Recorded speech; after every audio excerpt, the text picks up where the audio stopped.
देवी पार्वती, आपको ये जानकर प्रसन्नता होगी कि सुंदरावल्ली और अमृतावल्ली का पुनर्जन्म हो चुका है और वो घड़ी दूर नहीं जब कार्तिकेय के संग उनका विवाह संपन्न होगा। तो अब वो दोनों कहाँ है माता? देवसेना का जन्म अरिष्टनेमी नामक प्रजापति के परिवार में हुआ और अमृतावल्ली ने श्रीवल्ली के रूप में जन्म लिया, जिनकी 2 पुत्रियां थीं, देवसेना और दैत्यसेना। तो अब वो कहाँ है? देवसेना के पिता अरिष्टनेमी देवराज इंद्र के मित्र थे, जिसके कारण उनके अनेकों असुर शत्रु थे। उनमें से एक असुर की दृष्टि उनकी बालिका देवसेना पर पड़ी। एक दिन जब देवसेना और दैत्यसेना उपवन में थे, तब असुरों ने उन पर आक्रमण कर दिया।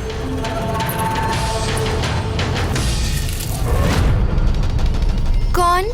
दैत्यसेना? कोई तो है।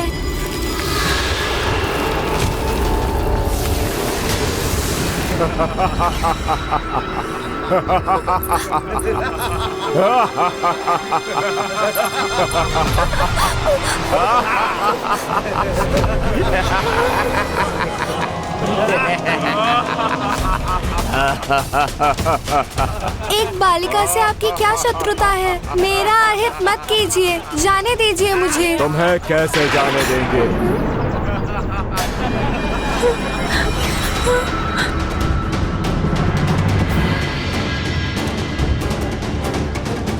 यह असुर देवसेना को सता रहे हैं। तुम्हारा हरण करूंगा बालिका, अपने साथ ले जाऊंगा, असुरी बनाऊंगा। तब तुम्हारे पिता को ज्ञात होगा मुझसे शत्रुता का परिणाम। पकड़ो इसे। पिताश्री! पिताश्री! पिताश्री, देवसेना संकट में है। चलिए।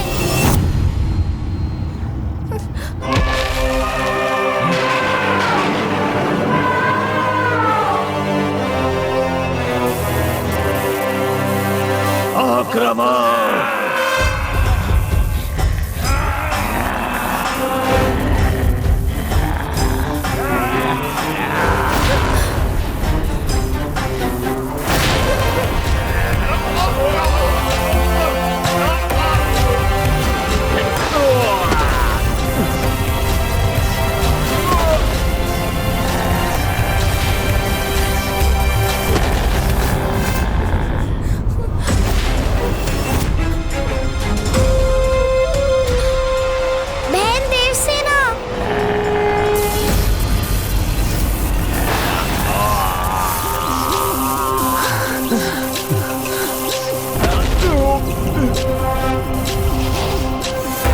पुत्री, पुत्री।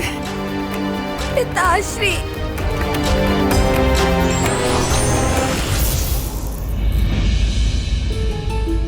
पुत्री, अब चिंता करने की कोई बात नहीं है। देवराज इंद्र ने सही समय पे यहाँ पहुंच के तुम्हारी रक्षा की है।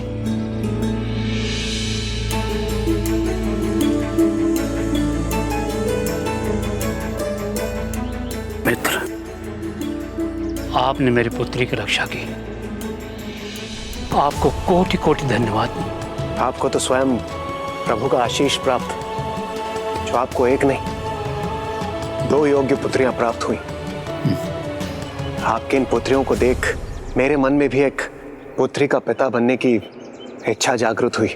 आपने मेरी पुत्री देवसेना की रक्षा की। असंख्य असुर मेरे शत्रु हैं। कदाचित मेरी पुत्री आपके पास ही अधिक सुरक्षित रहेगी। मेरे पुत्री देवसेना को एक पुत्री के रूप में स्वीकार कीजिए। दैत्य सेना मेरे पास ही रहेगी। आपका बहुत बहुत धन्यवाद मित्र, धन्यवाद। आपने मुझे एक पुत्री का पिता बनने का सौभाग्य दिया, वो सौभाग्य जो सिर्फ भगवान को ही प्राप्त होता है। और उस दिन से देवसेना देवराज इंद्र के साथ उनकी पुत्री बन के रहने लगी। देवसेना का तो पता चल गया, किंतु सुंदरावल्ली, उनका पुनर्जन्म कहाँ हुआ माता? ये कथा तो और भी अद्भुत है, क्योंकि सुंदरावल्ली का जन्म मृग योनि में हुआ। एक बार एक महान ऋषि शिवमणि वन में तपस्या कर रहे थे। तब उस कड़ी तपती धूप में उन्हें छांव प्रदान करने एक मृग आया और जब तक ऋषि तपस्यारत रहे उसने उनकी सेवा की एवं छांव प्रदान की। ओम नमः शिवाय। वो तुम ही थे मित्र मृग, जो प्रतिदिन आकर सूर्य की तपती किरणों से मुझे सुरक्षित करते थे। मेरे तप में मेरा सहायक बनने के लिए तुम्हें अनेकों धन्यवाद। फिर ऋषिवर के अंश से उस मृग को एक बालिका प्राप्त हुई जो सुंदरावल्ली का पुनर्जन्म भी था। जब वो बालिका बड़ी होने लगी तो उसकी माता ने उसे उचित हाथों में सौंप दिया।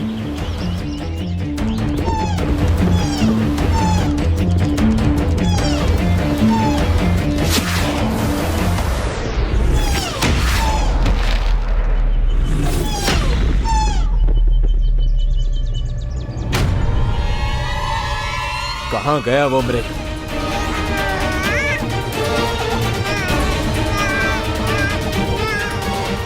ये शिशु क्रंदन कहाँ से आ रहा है?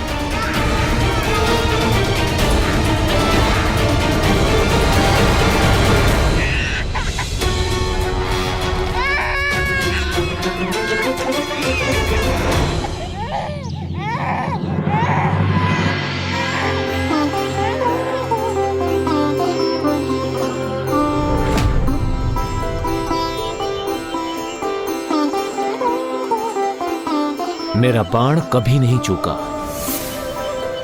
किंतु आज प्रथम बार ऐसा हुआ है। कहीं ऐसा तो नहीं कि ये मृग मुझे यहां तक पहुंचाना चाहता था ताकि मैं इस बालिका को स्वीकार करूं। तुम्हें माता ने मेरे पास भेजा है, मैं तुम्हें बालिका के रूप में स्वीकार करता हूं। आज से तुम्हारा नाम होगा श्रीवल्ली, श्रीवल्ली, श्रीवल्ली, श्रीवल्ली।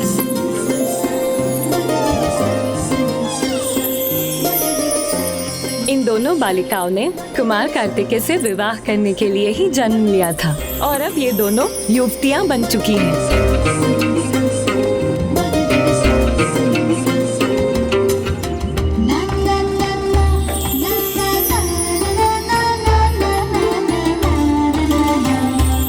इसलिए आप चिंतित मत होइए देवी पार्वती, आपको अपनी पुत्र वधुएं ढूंढना नहीं है, बस उनका विवाह प्रस्ताव लेकर जाने भर की देर है।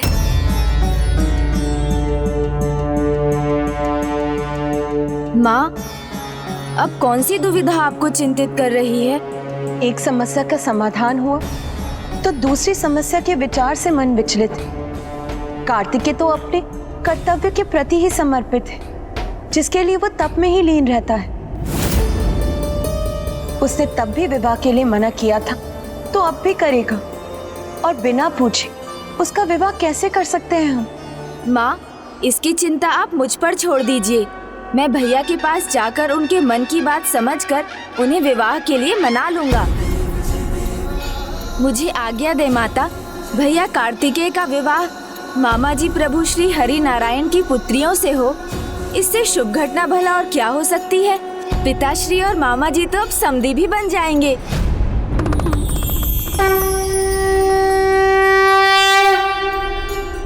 माँ, अब तो मैं भैया को विवाह के लिए मना कर ही आऊंगा। मुझे जाने की अनुमति दीजिए।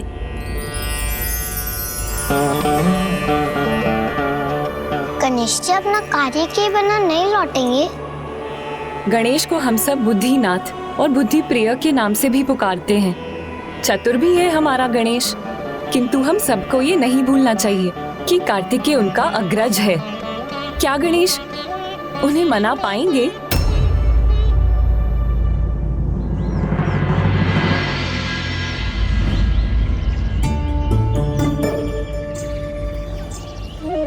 प्रणाम भैया, तनिक ध्यान से बाहर आइए।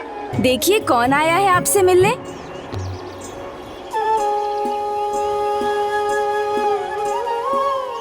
अनुज, गणेश, अनुज तुम यहाँ?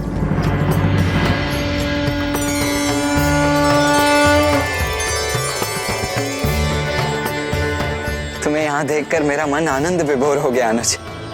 तुम्हें याद है जब माँ पिताश्री यहाँ आए थे ना, तो तुम्हारी कमी ने अत्यंत सताया मुझे, किंतु अब तुम्हें यहाँ देखकर मेरा मन प्रफुल्लित हो चुका है। आओ अनुज, माँ और पिताश्री की कृपा देखो अनुज। उन्होंने अपने मल्लिका अर्जुन रूप के अंश को यहाँ मेरे साथ छोड़कर मुझे कितना बड़ा उपहार दिया है। माँ, आप निश्चिंत रहिए, मैं भैया को विवाह के लिए मनाकर ही लौटूंगा। लो अनुज गणेश, तुम्हारे प्रिय मोदक तो नहीं है मेरे पास, किंतु हाँ, अभी के लिए ये प्रसाद ग्रहण कर लो। लो। मोदक? मैं नहीं लाया। वैसे भी अब तो लड्डू खाने का समय आने वाला है। क्या कह रहे हो तुम? अनुज गणेश, मैंने तुमसे मोदक नहीं मांगे हैं और ना ही कोई लड्डू। मैं तो तुम्हें ये प्रसाद ग्रहण करने के लिए कह रहा हूँ। अच्छा।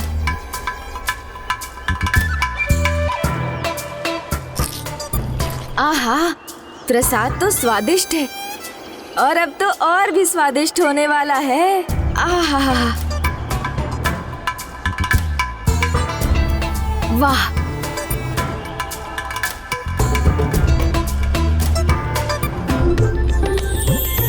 गणेश अचानक आया और अब ऐसी बातें कर रहा है जिनका अर्थ समझना कठिन है। बात क्या है? भैया, परिवार की इच्छा के आगे तो सब विवश हो जाते हैं। अब आपने ही तो कहा था ना, इच्छा हो तो आ जाना। इच्छा हुई तो मैं आ गया, और इच्छा तो और भी है।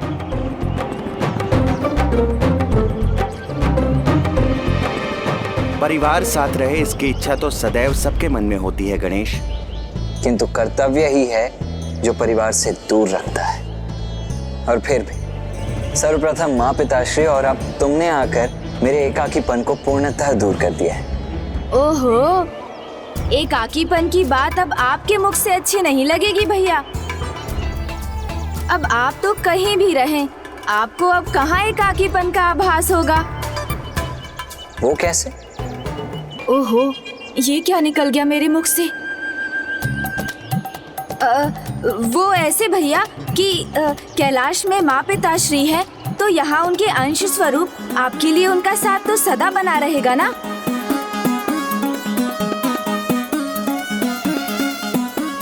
है ना?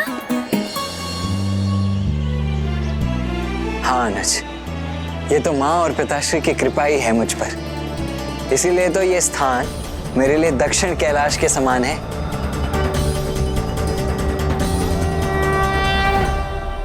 अच्छा हुआ भैया मेरे कथन का आशय नहीं समझे। अब मुझे चतुराई का मार्ग अपनाना होगा ताकि वो विवाह के लिए सहर्ष तैयार हो जाएं।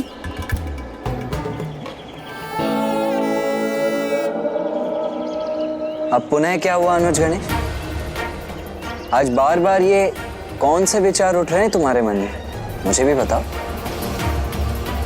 अचानक मुझे ऐसा क्यों प्रतीत हो रहा है अनुज, जैसे तुम यहाँ मुझसे मिलने नहीं, अभी तो किसी और ही उद्देश्य से आए हो। तुम्हारा शांत रहना मुझे और भी विचलित कर रहा है अनुज।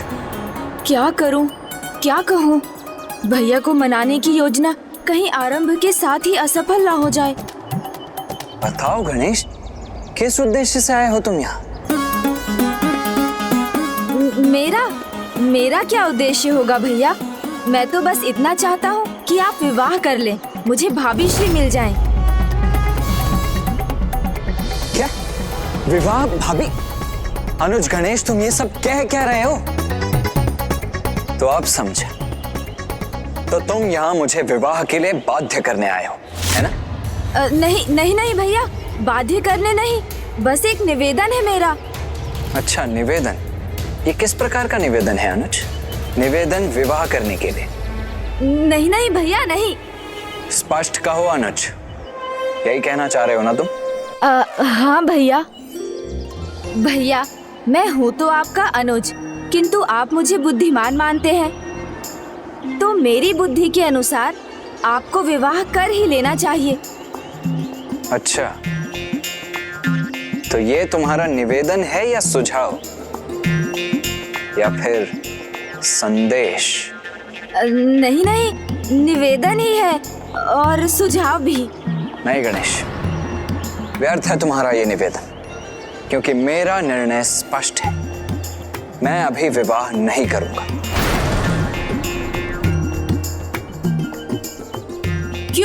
क्यों नहीं भैया? क्योंकि अनुज, मैं ईश्वर भक्ति के साथ अपने लक्ष्य और कर्तव्य पर ध्यान केंद्रित करना चाहता हूँ। किंतु भैया, मैं तो विवाह करने के लिए कह रहा हूँ, ईश्वर भक्ति छोड़ने के लिए नहीं। मैंने कह दिया ना अनुज, मुझे विवाह नहीं करना है तो नहीं करना है। और गणेश, आज तुम इतने दिनों के पश्चात मुझसे मिले हो, ये क्या विवाह की रट लगाए बैठे हो? चलो छोड़ो ये सब और आओ कुछ और बातें करते हैं। नहीं भैया, अब ये बात छिड़ी है तो पहले इसे समाप्त करेंगे। आप विवाह ना करने का कारण बताइए, मुझे उचित लगा तो मैं पुनः विवाह की बात नहीं उठाऊंगा।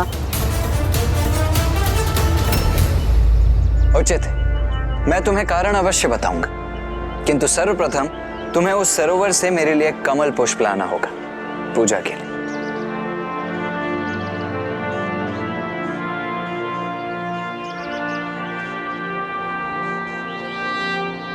उचित है भैया।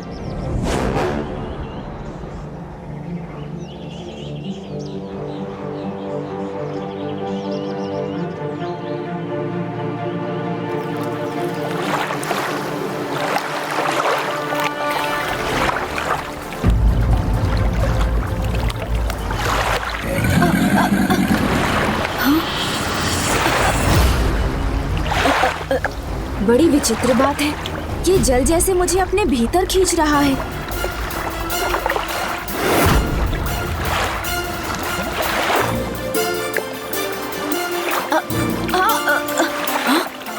कुछ है मेरे पांवों के निकट।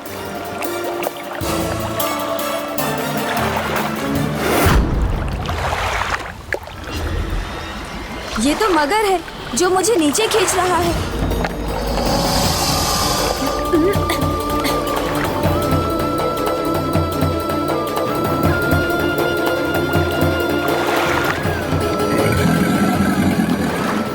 मगर तुम्हारा अहित नहीं करना चाहता, बस भैया का कार्य कर लौटने दो मुझे।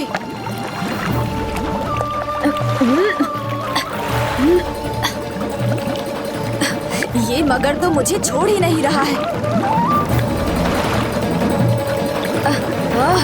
मुझे खींचे ही जा रहा है ये। मेरा संपूर्ण बल भी इसे पराजित नहीं कर पा रहा है। अवश्य असाधारण मायावी मगर है ये। मुझे भैया से ही सहायता मांगनी होगी। भैया, मेरी सहायता कीजिए।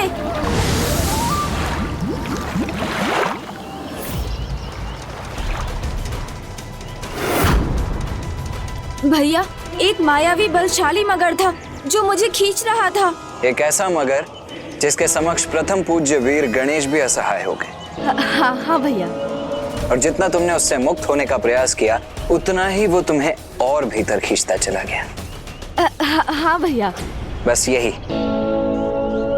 वो कारण है अनुज। तनिक विस्तार से तो बताइए भैया, ये वो कारण कैसे?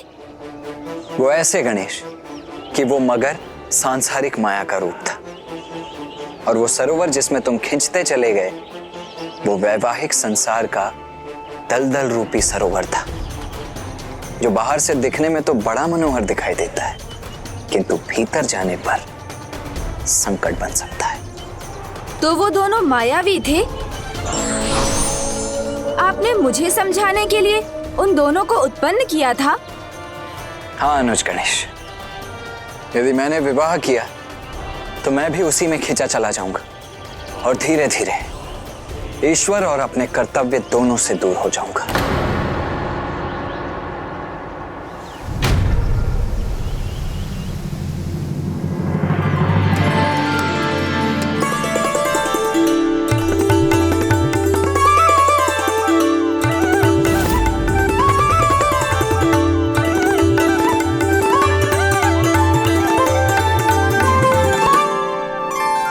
स्वामी, देखते ही देखते हमारी पुत्री कब विवाह के योग्य हो गई, हमें पता ही नहीं चला। आप सत्य कह रही हैं प्रिय, समय अपनी गति के अनुसार गतिमान रहता है, किंतु मुझे आज भी वो दिन स्मरण है जब वो प्रथम बार हमारे पास आई थी। किंतु अब समय आ गया है स्वामी कि हम अपनी पुत्री देवसेना के लिए उचित वर का चयन करें। गुण, रूप, सौंदर्य इन दोनों में ही अनुपम है हमारी पुत्री देवसेना।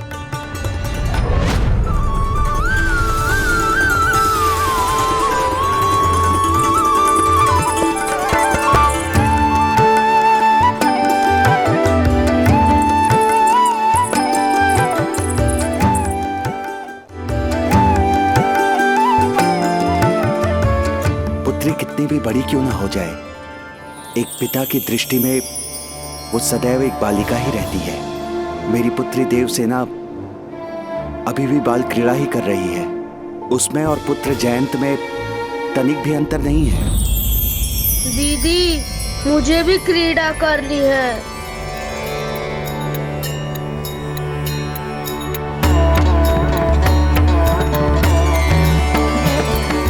अच्छा, खेलोगे? लो पकड़ो।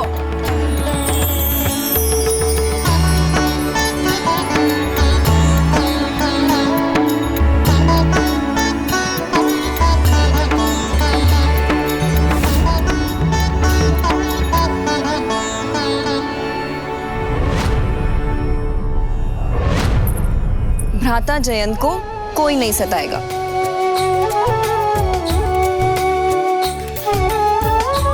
देखिए किस प्रकार देवसेना एक बड़ी बहन की भांति अपने छोटे भाई की सुरक्षा के लिए प्रस्तुत हो गई है। भ्राता तुम ठीक हो ना? अब तुम्हें कोई नहीं सताएगा।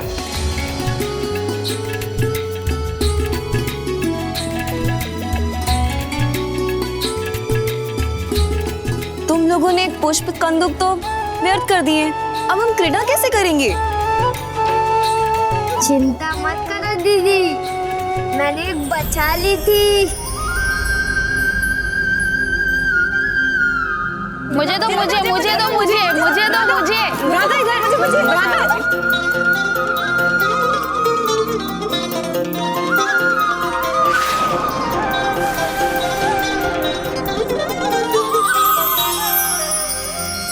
तुम सब यहीं रुको, मैं लेकर आती हूँ।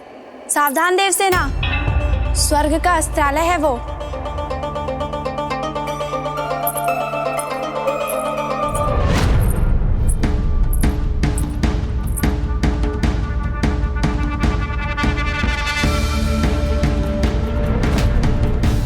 इतने सारे अस्त्र।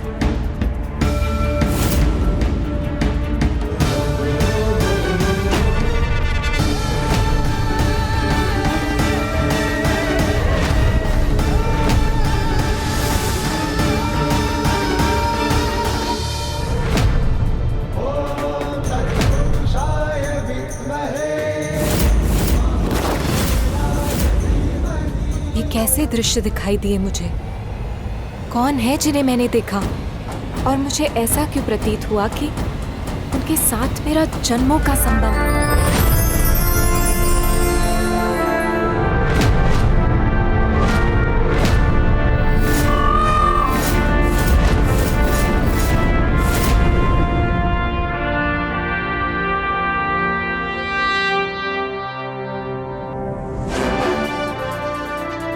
ये तो वही शूल है जिससे देव सेनापति कुमार कार्तिकेय ने ताड़का का वध किया था, और उनके अतिरिक्त किसी अन्य में ऐसे उठाने का सामर्थ्य नहीं।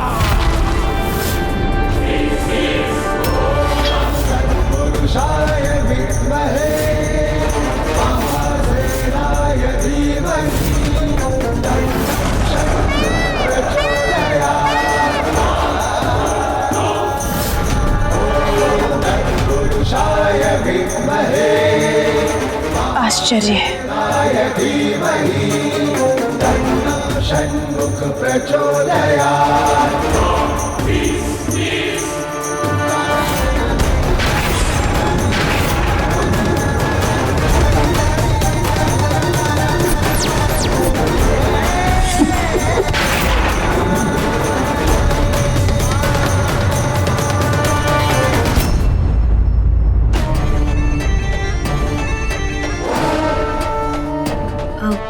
पिताश्री, माँ, मुझे चलना चाहिए।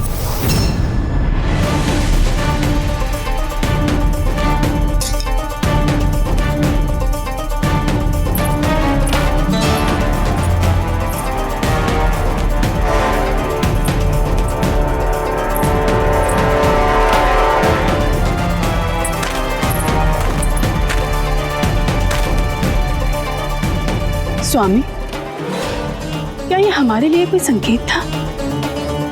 क्या कुछ ऐसा है जो हम समझ नहीं पा रहे हैं, जो देवसेना और कुमार कार्तिकेय को जोड़ता है?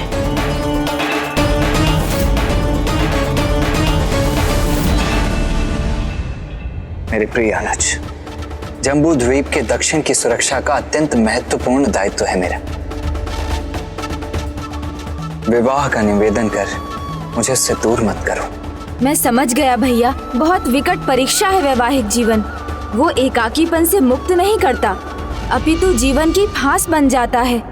आपने मुझे सद्बुद्धि दी, विवाह से तो कोसों दूर रहना चाहिए, आपको ही नहीं मुझे भी।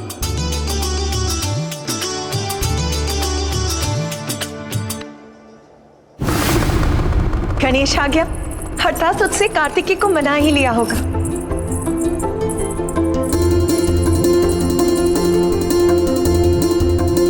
अपने भैया से मिला है पुत्र गणेश? हाँ माँ। तुमने उन्हें बताया विवाह के बारे में? हाँ माँ, बताया। मान गए वो? हाँ माँ, मान गए, भैया भी और मैं भी। मान गए? तुम दोनों? यही कि विवाह एक बहुत बड़ा माया जाल है, इसलिए अब आपके दोनों पुत्र कभी विवाह नहीं करेंगे। हाँ माँ, हम दोनों की ही ओर से अब विवाह के लिए बस ना है। किंतु क्यों? क्योंकि भैया ने मुझे भली भांति समझा दिया। वो सरोवर जिसमें तुम खिंचते चले गए, वो वैवाहिक संसार का दलदल रूपी सरोवर था। यदि मैंने विवाह किया तो मैं भी उसी में खिंचा चला जाऊंगा और धीरे धीरे ईश्वर और अपने कर्तव्य दोनों से दूर हो जाऊंगा। माँ, विवाह रूपी माया का दलदल किसी को भी इतना धसा लेता है कि व्यक्ति चाह कर भी बाहर नहीं आ पाता। एक बार इसमें उलझ गए तो ईश्वर और कर्तव्य दोनों भूलने होंगे और माया संसार के बंधन में बंदी बनकर रह जाएंगे। नहीं पुत्र, विवाह कर्तव्य से दूर नहीं करता, उसे पूर्ण करता है। विवाह भगवान से दूर नहीं करता, हमें उनके निकट ले जाता है। किंतु माँ, भैया ने तो कहा था विवाह मायावी बंधन है। पुत्र, विवाह तो पावन बंधन है जो दो आत्माओं को संबंध में बांधकर उन्हें पूर्ण करता है। जैसे मैं और तुम्हारे पिता एक दूसरे के पूरक हैं और कठिनाइयों में पति पत्नी एक दूसरे के लिए शांति स्थान है। जिसे जीवन संगिनी के रूप में चुना, उसके साथ जीवन साझा करना तो सुख और शांति का कारण होता है। और किसी को सुख देना, शांति देना, इससे अधिक धार्मिक और क्या हो सकता है पुत्र? इसीलिए पत्नी अथवा अर्धांगिनी को धर्म संगिनी और पत्नी को धर्म संगी भी कहा जाता है। इतना ही नहीं, कोई भी पूजा, व्रत या यज्ञ तब तक पूर्ण नहीं होता जब तक पत्नी का साथ नहीं होता है पुत्र। नारायण अवतार श्री राम भी इससे अछूते नहीं थे पुत्र। उन्हें भी अपना अश्वमेघ यज्ञ पूर्ण करने के लिए देवी सीता की अनुपस्थिति में उनके स्थान पर स्वर्ण मूर्ति रखनी पड़ी थी। और ये भी स्मरण रहे पुत्र कि जीवन के चारों आश्रम ब्रह्मचारी, गृहस्थ, वानप्रस्थ और सन्यास अत्यंत महत्वपूर्ण है। बिना विवाह के सन्यास आश्रम में प्रवेश करने से मोक्ष प्राप्ति असंभव हो जाती है।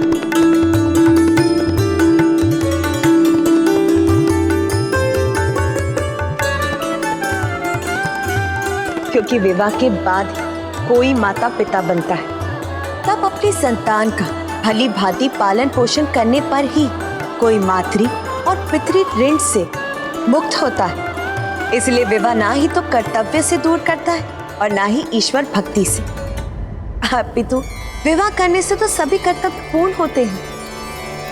हाँ, आप भी उचित कह रही है माँ। फिर तो भैया को ही नहीं, मुझे भी विवाह करना चाहिए। शीघ्र ही मेरा भी विवाह करवा दीजिए। हाँ पुत्र, किंतु तुम्हारे विवाह की चिंता तो तब करेंगे ना जब उसका उचित समय होगा, और वो समय अभी नहीं है। अभी कार्तिकेय के विवाह का समय है। आपने उचित कहा माँ। किंतु भैया, उन्हें समझाना, उनका निर्णय बदलना तो बहुत कठिन है। उन पर मेरी या आपकी बात का प्रभाव नहीं पड़ेगा, किंतु यदि पिताश्री यहाँ होते तो मैं उनसे निवेदन करता, पर वो तो अभी यहाँ है ही नहीं। नहीं गणेश जी, महादेव यही है, वो देखिए।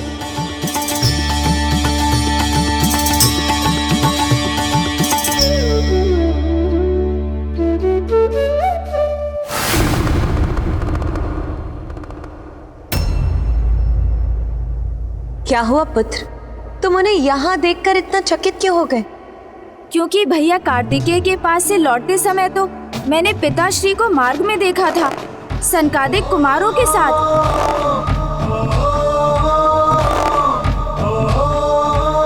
और ध्रुव तारे के नीचे और बरगद के वृक्ष की छांव में। ये आपको कैसे ज्ञात है माँ?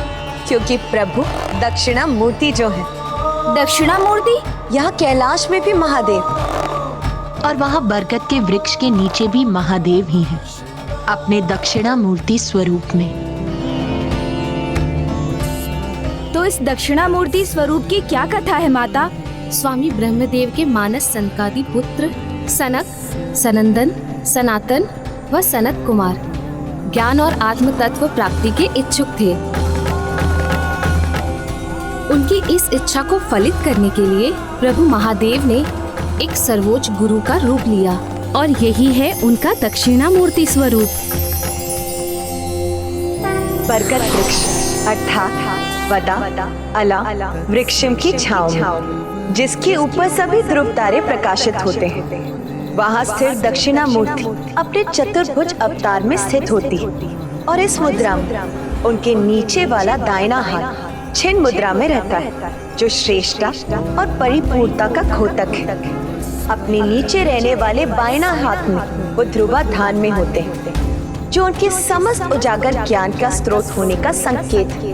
उनके ऊपर रहने वाले दाहिने हाथ में डमरू, जो इसका संकेत है कि समय और सृजन दोनों से ही उनका तारतम्य है, क्योंकि स्पंदन ही तो है जो प्रत्यक्ष रूप धारण करता है। उनके ऊपर रहने वाले बाईं हाथ में वो अज्ञानता को मिटाने वाली अग्नि को धारण करते हैं पुत्र, और उनका बायां पांव उनके दाएं पांव के घुटने पर विरासना मुद्रा में स्थिर रहता है, जो स्थिरता का घोतक है। और उनका दाहिना घुटना जो पृथ्वी का स्पर्श करता है, उसके नीचे अपना शीश उठाने में असमर्थ अज्ञानता रूपी असुर दबा रहता है। प्रभु को उनके इस रूप में ध्यान, ज्ञान, विद्या और जगत गुरु के रूप में जाना जाता है। दक्षिणा मूर्ति अर्थात दिव्य चेतना। और जब वो इन चारों ऋषि कुमारों को ज्ञान प्रदान कर रहे हैं, तब उनका मुख दक्षिण की ओर है। और ये भी एक कारण है कि उन्हें दक्षिणा मूर्ति कहा जाता है।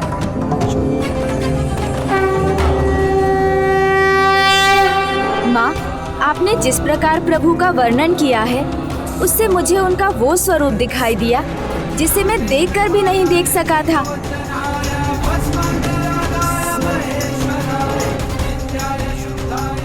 ये महाज्ञान शब्द रहित है, इसीलिए महादेव इसे मुद्रा के माध्यम से ही प्रदान कर रहे हैं, जिसमें सबसे विशेष छिन्न मुद्रा, क्योंकि इस मुद्रा में तर्जनी उंगली जो जीव अथवा आत्मा के प्रतीक है।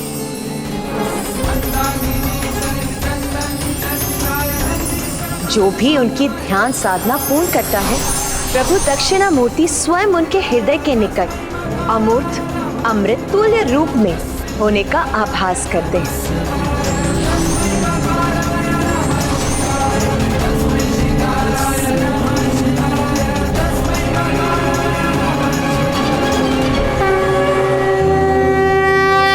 अर्थात जब तक प्रभु दक्षिणा मूर्ति सनत कुमारों को ज्ञान प्रदान नहीं कर देते, तब तक हम भैया के विवाह की चर्चा उनसे नहीं कर सकते।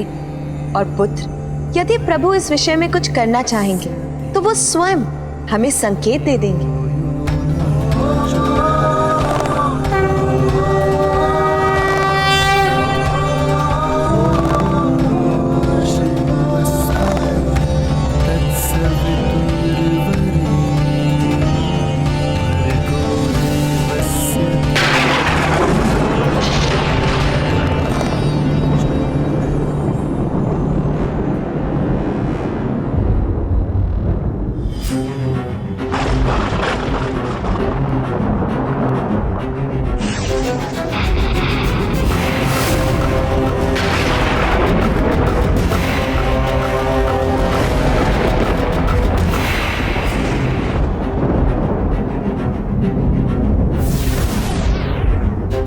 सूर्यदेव तो है अभी आकाश में, फिर अचानक अंधेरा क्यों छाने लगा?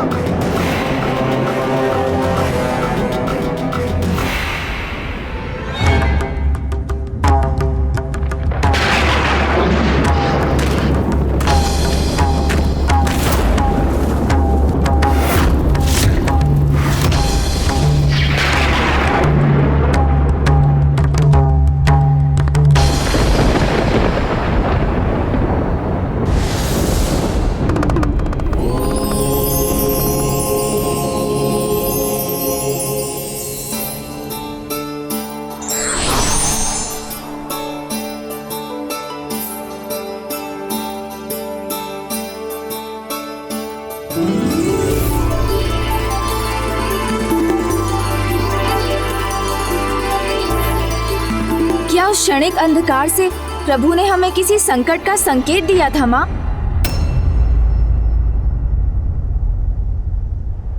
हाँ पुत्र, ये शुभ संकेत तो कदापि नहीं था। कदाचित कोई अनर्थ होने वाला है,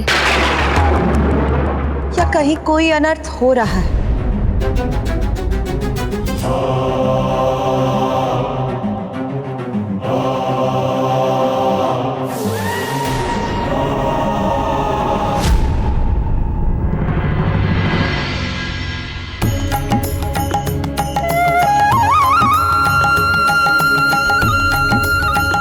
पिताश्री, ये कैसा अद्भुत स्थान है जहाँ हम जा रहे हैं? पुत्र, इसका ज्ञान तो हमारा मार्गदर्शन करने वाली तुम्हारी बहन को ही है। बताओ पुत्री, ये तुम कहाँ लेकर आई हो हमें? मेरी कल्पनाओं का उपवन है ये। कल्पनाओं का उपवन? हाँ पिताश्री, जहाँ आपकी पुत्री देवसेना आपका पूर्ण हृदय से स्वागत करती है।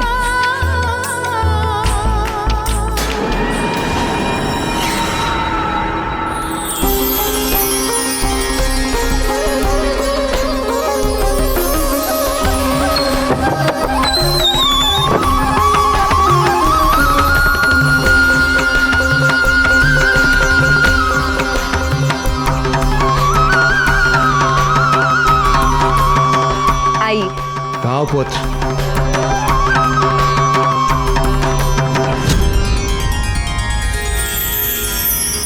अद्भुत, सर्वथा अद्भुत, आकर्षक, मनमोहक स्थान है ये।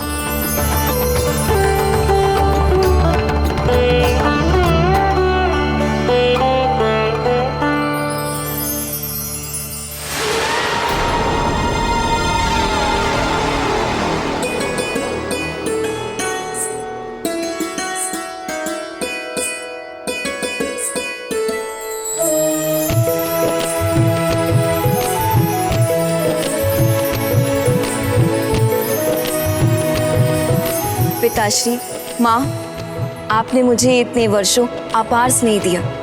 भ्राता जयंत के जन्म के उपरांत भी आपने मुझे कभी आभास नहीं होने दिया। आपने मुझे जन्म ना देकर भी अपनी पुत्री रूप में स्वीकार किया। मेरे जीवन को अपने प्रेम से इतना सुंदर बनाने के लिए मैं भी आपको ये सुंदर उपवन उपहार स्वरूप देना चाहती हूँ।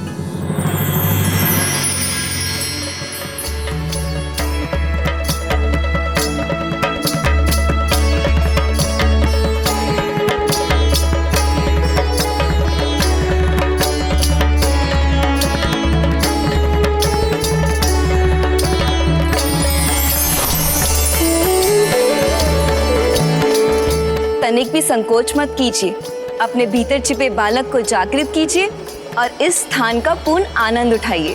हम देवताओं को यह अवसर प्रदान करने के लिए धन्यवाद देवसेना। धन्यवाद देवसेना।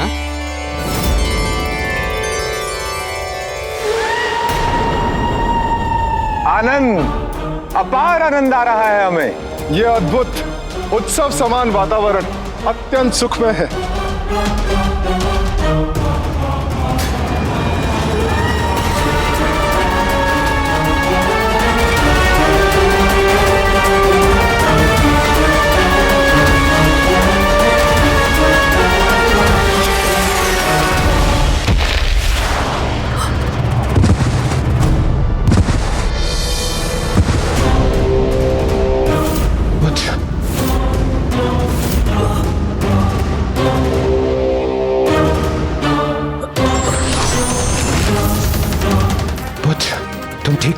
शची, देवसेना, तुम दोनों ठीक तो हो? हाँ पिताश्री। ये क्या था इंद्रदेव? ये कोई शत्रु का आक्रमण था। कोई आसुरी शक्ति जो आपके परिवार पर आक्रमण करने आया और अब चला गया।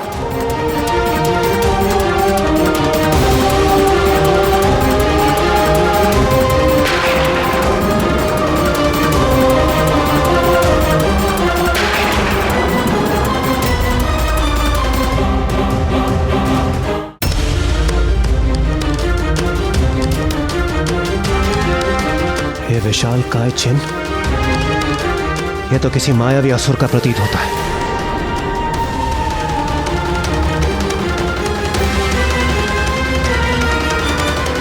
शासन देवगढ़, पुनः अंधकारी छाया प्रकट हो रही है।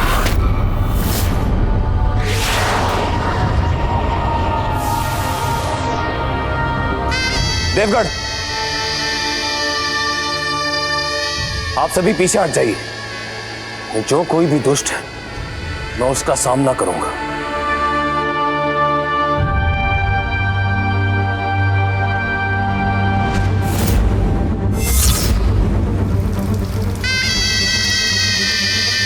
मैं इस दुष्ट के हाथों से जल की एक एक बूंद को खींचकर इसे शिथिल बना दूंगा।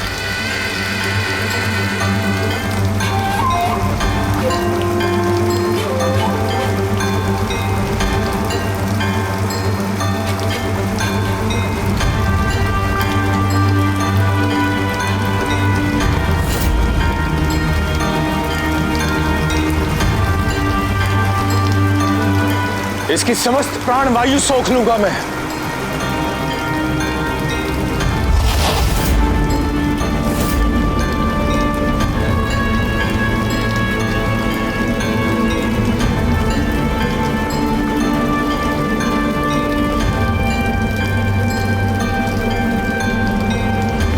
अपशक्त होकर ये दुष्ट कुछ भी नहीं कर सकेगा।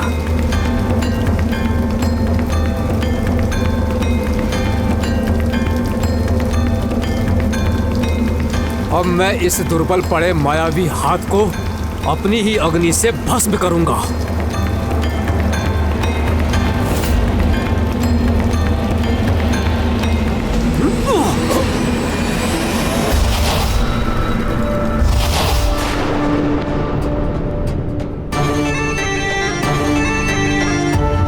ये भयंकर मायावी हाथ भयभीत होकर लौट गया।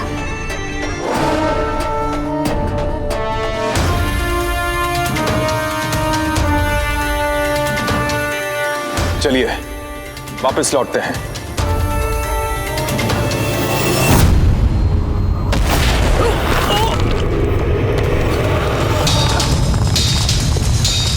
देवगढ़! देवगढ़!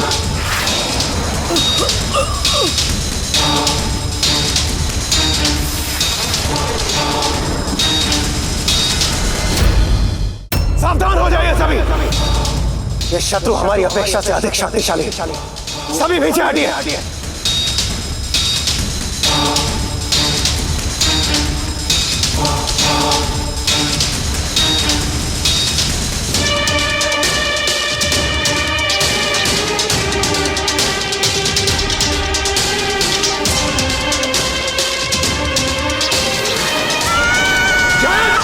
नहीं, मैं तुम्हें जैद को नहीं ले जाने दूंगा। पिताजी रक्षा कीजिए। पिताजी, इस दुष्ट से मुझे मुक्त कीजिए। नहीं, जैद! सूर्यदेव, हमें जैद की रक्षा करनी होगी। आइए, मेरी सहायता कीजिए।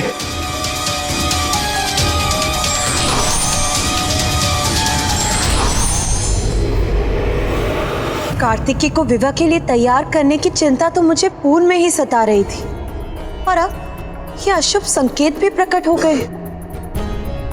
माँ, अपनी चिंता त्याग दीजिए। हर जटिल समस्या का कोई ना कोई हल होता है।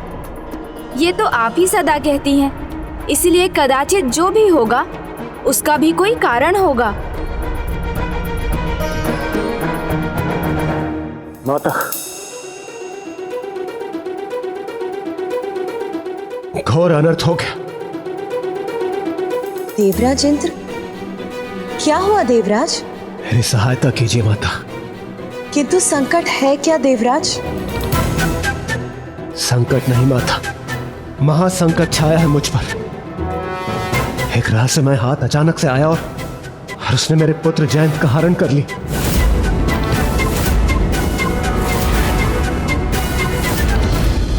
वरुण देव, वायुदेव, अग्निदेव जिन्हें उस हाथ में उछाला था, वो कहाँ है किसी को ज्ञात नहीं है माता। वो किसका हाथ था इंद्रदेव?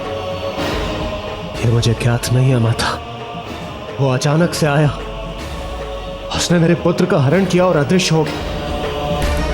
और हम सब देवता मिलकर भी उसे रोक नहीं पाए। माता, कृपया मेरे पुत्र की रक्षा कीजिए, रक्षा कीजिए माता, रक्षा कीजिए मेरे पुत्र की।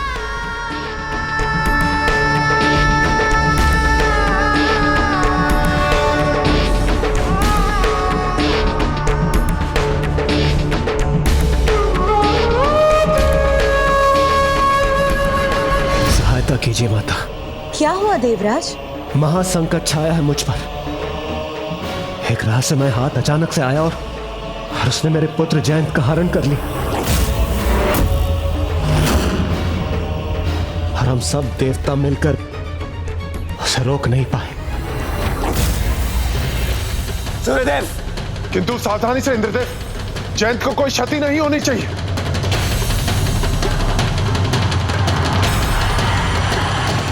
आक्रमण!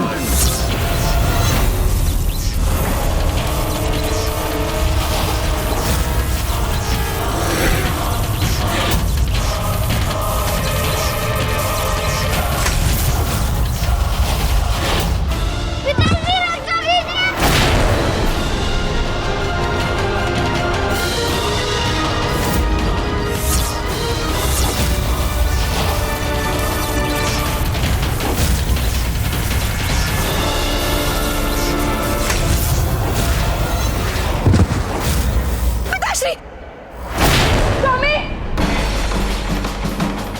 इस दर्द से मुझे मुक्त कीजिए। रुक जाइए इंद्रदेव, मैं इस हाथ को इस देह से ही विलग कर देता हूं।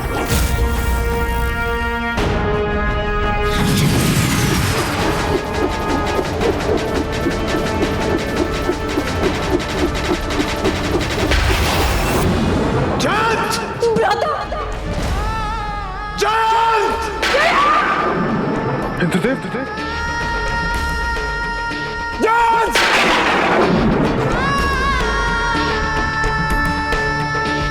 कौन है वो दुष्ट जो मेरे पुत्र को मुझसे छीन कर ले गया? कहां ढूंढूंगा मैं अपने पुत्र को? कहां ढूंढूंगा मैं उसे?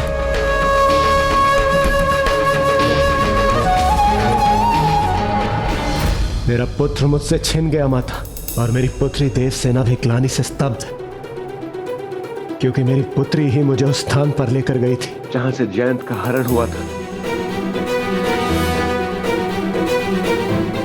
माता कुछ कीजिए माता, क्योंकि इसके पीछे का मूल कारण मैं ही हूं। मैं ही इसका दोषी हूं माता, मैं ही इसका दोषी हूं। आप इसके दोषी कैसे हो सकते हैं इंद्रदेव?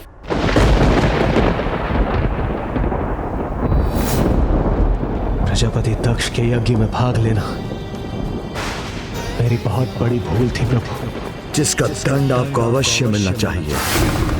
इसलिए मैं शाप देता हूं, आपको इसका भयंकर परिणाम भुगतना होगा। समय आने पर आपका कोई अपना आप से छिन जाएगा। करुणा प्रभु, प्रभु मुझ पर दया कीजिए। मैं आपका दोषी हूं, मुझे क्षमा कर दीजिए प्रभु, क्षमा कर दीजिए मुझे। जिस प्रकार धनुष से निकला बाण नहीं लौटता, उसी प्रकार मेरे मुख से निकला हुआ श्राप भी नहीं लौट सकता। मैं इसके निवारण का मार्ग आपको बताता हूं कि जिस दिन ऐसा होगा और आप पे ये संकट छाएगा, तब कैलाश में ही आपको इस संकट से मुक्ति का उपाय मिलेगा। वो दिन आज ही है माता। एक अत्यंत मायावी शक्ति का प्रकोप हुआ है हम पर, और हम देवता मिलकर भी कुछ न कर पाए। इसलिए मैं मैं यहाँ कैलाश दौड़ा चला आया। माता, उस महामायावी शक्ति को केवल महादेव अथवा उन्हीं के समान ज्ञानी और शक्तिशाली व्यक्तित्व ही रोक सकता है। आप चिंता मत कीजिए देवराज, सब आपकी इच्छा के अनुसार ही होगा। आपके पुत्र जयंत का कोई अहित नहीं होगा।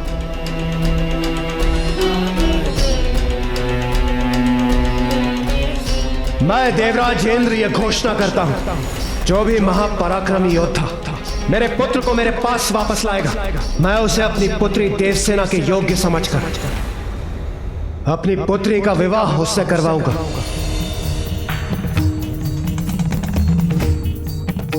वो सर्वशक्तिशाली महापराक्रमी योद्धा जो उस मायावी शक्ति को परास्त करेगा, वो दिव्य संपन्न व्यक्तित्व योद्धा ही मेरी पुत्री देवसेना की सुरक्षा कर सकता है।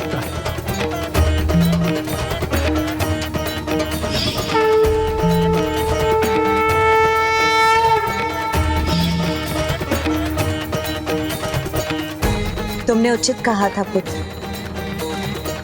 जो भी होता है उसके पीछे कोई उचित कारण अवश्य होता है, और इस दुर्भाग्यपूर्ण घटना का भी यही कारण है। चिंता मत कीजिए देवराज, पिताश्री महादेव के समान सामर्थ्यवान तो समस्त संसार में एक ही हैं, भैया कार्तिकेय। जो शिवांश भी है और उनमें प्रभु शिव के समस्त गुण भी हैं। वो अवश्य आपके पुत्र जयंत को लौटा लाएंगे। हाँ पुत्र, कार्तिकेय बलशाली भी और देव सेनापति होने के नाते ये उसका कर्तव्य भी।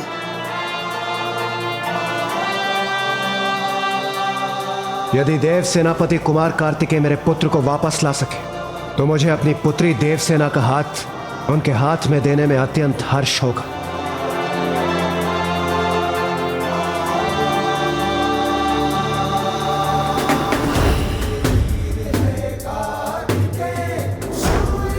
पुत्र गणेश, जाकर अपने अग्रज को कहो, मुझे अभी उसकी आवश्यकता है। यहाँ इसी क्षण ये मेरा आदेश है। जो आज्ञा माता।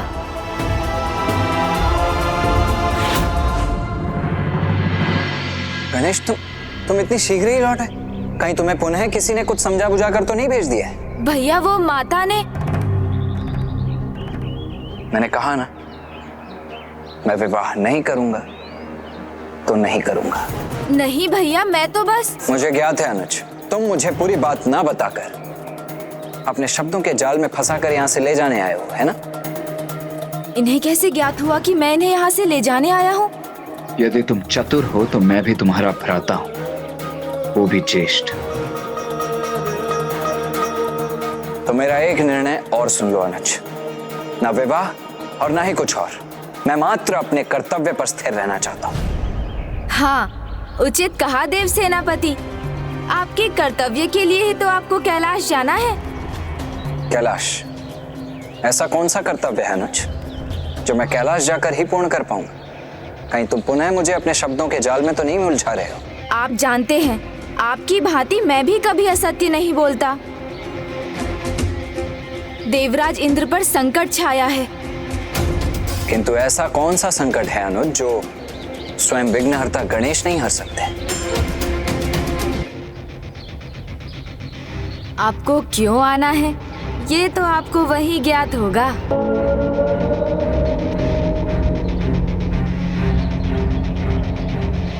मुझे अभी भी ऐसा क्यों प्रतीत हो रहा है अनुज कि तुम मुझसे कुछ छिपा रहे हो? मैं तो माँ का आदेश सुनाने आया हूँ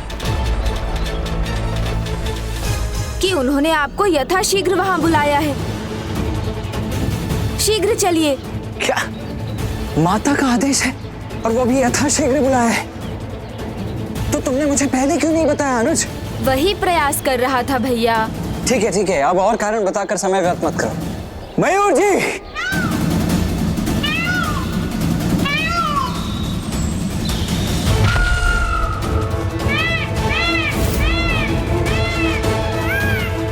माता के आदेश का अर्थ है जो भी है अत्यंत महत्वपूर्ण है। आपका विवाह उस महत्वपूर्ण कार्य का भाग है भैया। माँ का आदेश सचमुच महत्वपूर्ण है भैया। आप शीघ्र चल रहे हैं ना? मयूर जी,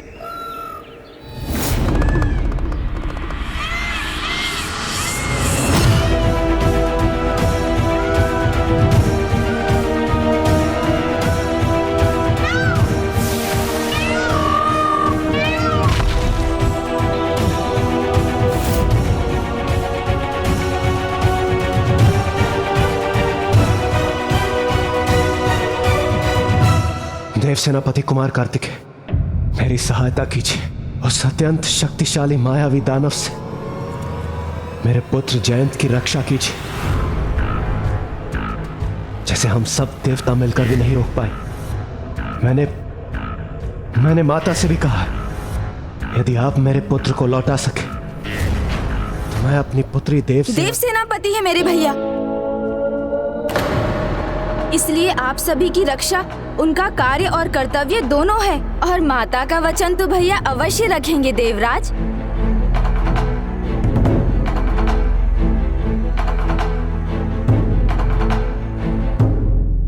पुत्र कार्तिकेय, मैंने देवराज इंद्र को वचन दिया है।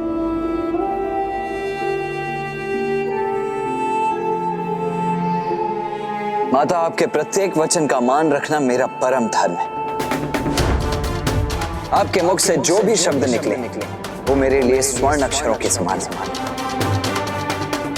और ये आप भी जानती कि मैं उसे कदापि भंग होने नहीं दूंगा।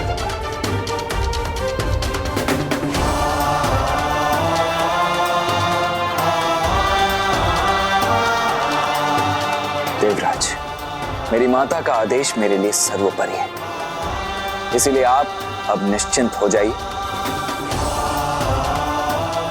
आपका पुत्र जयंत जहां कहीं भी होगा, मैं उसे जीवित अवश्य लौटा लाऊंगा।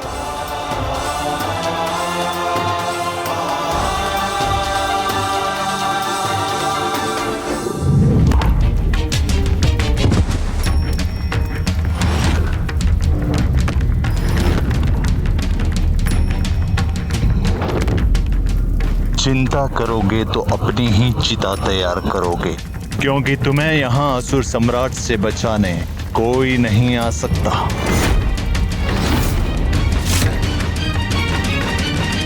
आपके आशीर्वाद से तो असंभव भी संभव हो जाता है। यदि वो दुष्ट जयंत को पाताल लोक भी ले गया हो तो मैं उसे वापस लाऊंगा और जयंत का हरण करने वाले उस दुष्ट असुर को उचित दंड भी दूंगा।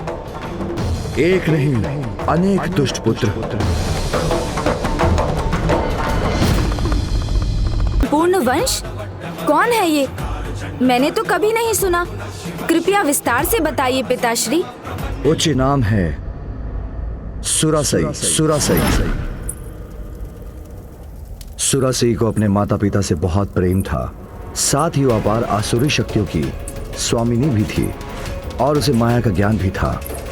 एक दिन अचानक उसकी माता और उसे सूचना मिली कि उसके पिता असुरेंद्र देवासुर संग्राम में देवताओं से पराजित हो युद्ध भूमि में अंतिम श्वास ले रहे हैं।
इस समाचार ने सुरासाई और उसकी आसुरी शक्ति को और भी भड़का दिया, जो अपनी मायावी ज्ञान का प्रयोग कर कोई भी रूप ले सकती थी।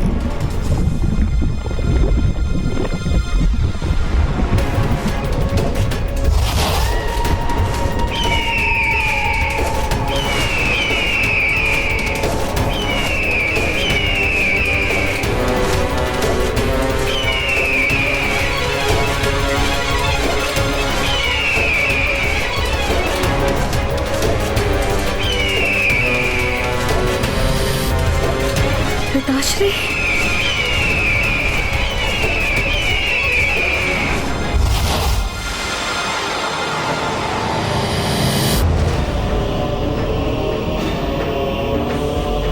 पिताश्री।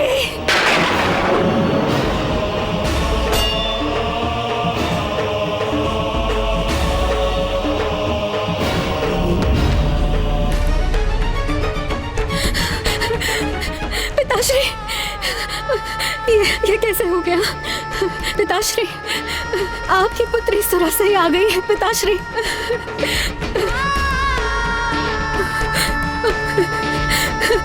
पिताश्री, पिताश्री नेत्र खोलिए। देखिए, आपकी शक्तिशाली पुत्री आ गई है। अब चिंता की कोई बात नहीं है, सब कुशल मंगल होगा। पिताश्री, एक बार अपने नेत्र खोलिए और मेरी ओर देखिए। पिताश्री, जिसने भी ये किया है उसे आपकी पुत्री की शक्तियों का भान ही नहीं है। उसे इसका दंड अवश्य मिलेगा। पिताश्री, आप बस एक बार बताइए, किसने किया ये दुस्साहस? पिताश्री,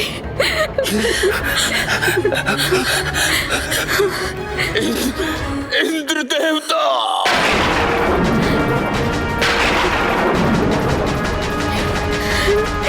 पिताश्री,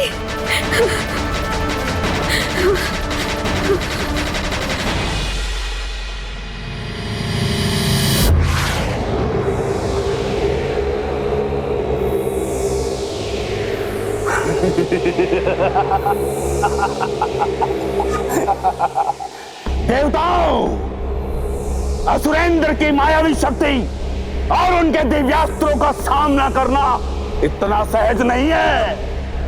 विश्वास नहीं होता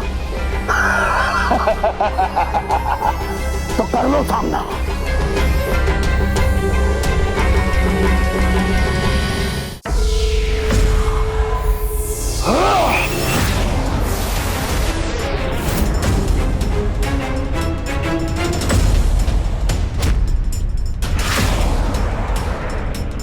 असुरेंद्र, विश्वास तो तुम्हें नहीं हो रहा हम पर। हमने तुम्हारी सारी सेना का अंत कर दिया है। अति शीघ्र तुम्हारा अंत करने वाले हैं हम।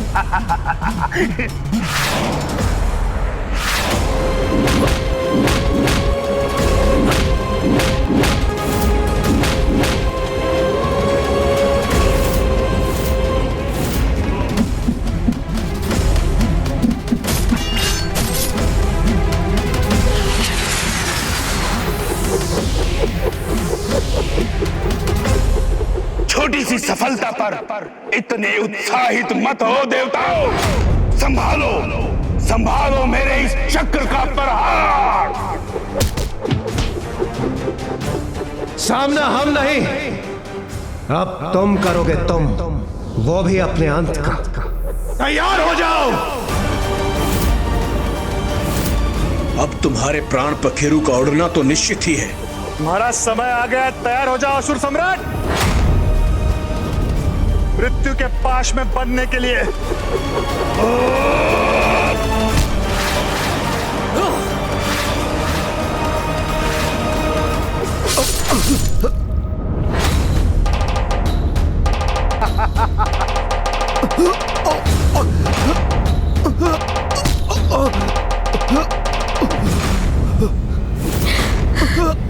कितना कष्ट हुआ पिताश्री को। पिताश्री, पिताश्री, पिताश्री।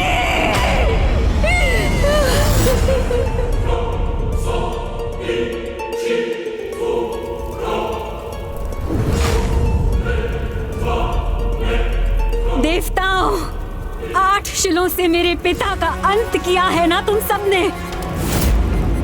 उचित है, तुम सबको भी मैं 8 का ही पाठ पढ़ाऊंगी।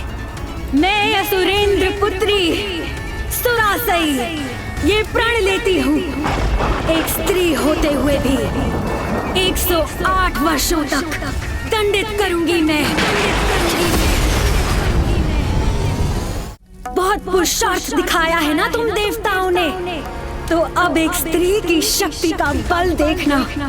एक सहस्त्र 8 ब्रह्मांडों को रिक्त कर दूंगी। तुम देवताओं से एक सहस्त्र 8 ब्रह्मांडों को रिक्त कर दूंगी। तुम देवताओं से।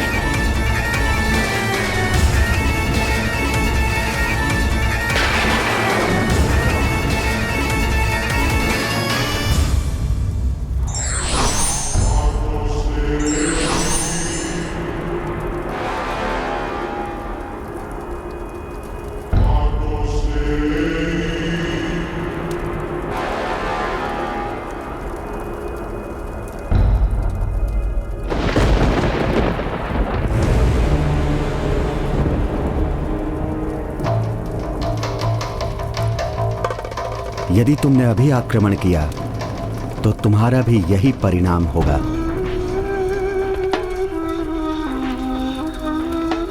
सुरासई, अब उचित समय आ गया है तुम्हारी माया के ज्ञान के प्रयोग का। तुम्हारी प्रतिशोध की अग्नि तभी शांत होगी जब तुम स्वयं माया बन सबको दृष्टि होते हुए भी दृष्टिहीन बना दो। देवता तो क्या, बड़े से बड़े धर्मात्मा ऋषि भी तुम्हारा भेद ना जान सके। तब तुम्हारे पुत्र एक ऐसे असुर वंश की स्थापना करेंगे जो देवताओं को भी अपने अधीन करने की क्षमता रखेंगे। तो बताओ, क्या तुम बन पाओगी ऐसी माया?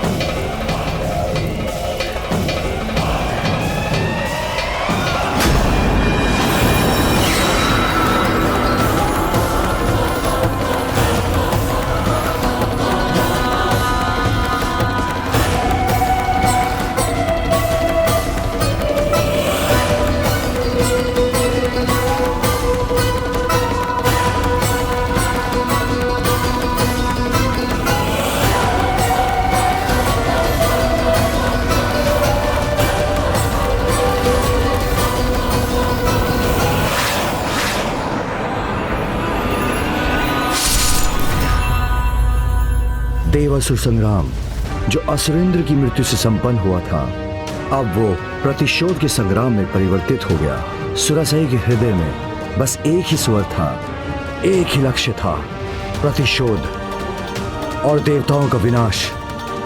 पिता की चिता ने उसके क्रोध की ज्वाला को और भड़का दिया था।